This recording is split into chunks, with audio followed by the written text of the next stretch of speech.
Welcome everyone. Today we are going to see the subject Electrical Machines 1.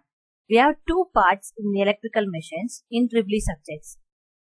In today's video, we are going to see Electrical Machines 1. First, I have given the syllabus for this one. We have 5 units in this subject. In this video, we are going to see Unit 1. I have given the syllabus here. In this syllabus given, first we are going to see some basic concepts in this video. First one is energy. What does energy means generally? All human beings need some energy to do some work. Even to eat, walk, to do anything we need energy, right? That is what defined here. It is an ability to do some work. But it is against a force. For example, we are jumping, we try to jump. If we are jumping means we are jumping against the gravitational force. That is what mentioned here. Which means that energy is an ability to move something against a force. Next is machines. Why did we design machines? Machines are made by the humans to reduce the work of the human. But they are designed and coded by the humans only, right? And the machines converts one form of energy into another form of energy to reduce the work for the man. That is what given here. Tool containing one or more parts that convert energy to perform an intended operation. That is what called as machine. Machines can be broadly classified into 3 types. That is transformers, motors and generators. Motors generally convert electrical energy into mechanical energy. Generators are opposite to that. They convert mechanical energy into electrical energy. And one more is transformer. They work under the principle of electromagnetic induction. We will see the detailed note about transformer in the upcoming lessons. We have source and load in this picture.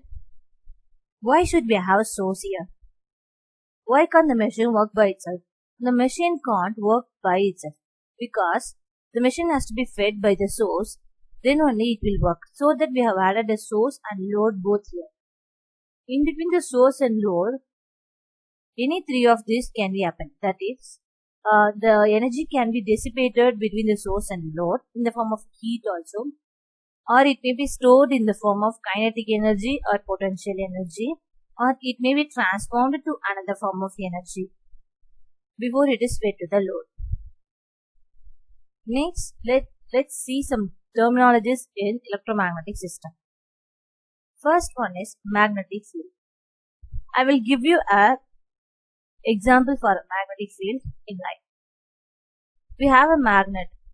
Let's consider a magnet and a iron bar. Iron bar will be attracted by the magnet, of course, right? If we keep both of them very close up, we can sense the attraction force. The magnet will try to attract the iron bar.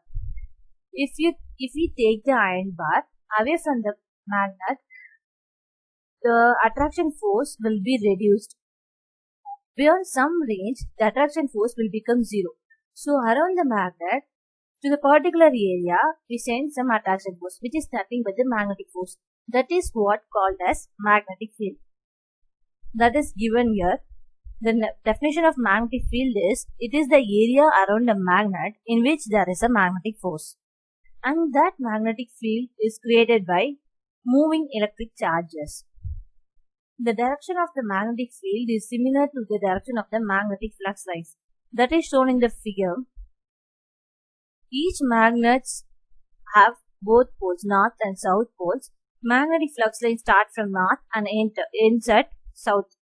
So its direction is from north to south.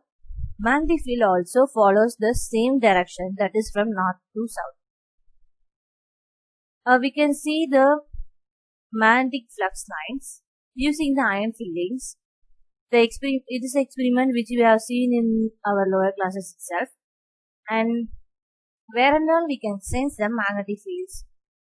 We can have the magnetic field around the electric current.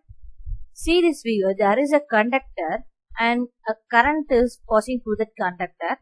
Around that conductor there will be a magnetic field that is mentioned with the letter B. And around the magnetic dipoles also we can have the magnetic field. And this is what the dipole is. Two charges equal in magnitude but opposite in sign that are separated by a distance that is called dipole. Here plus q and minus q charges are separated by the distance r. They are equal in magnitude but opposite in sign. So this is also a dipole. Around the dipoles also we can sense the magnetic field. We will see the terminologies in magnetic field in the upcoming videos also. Thank you.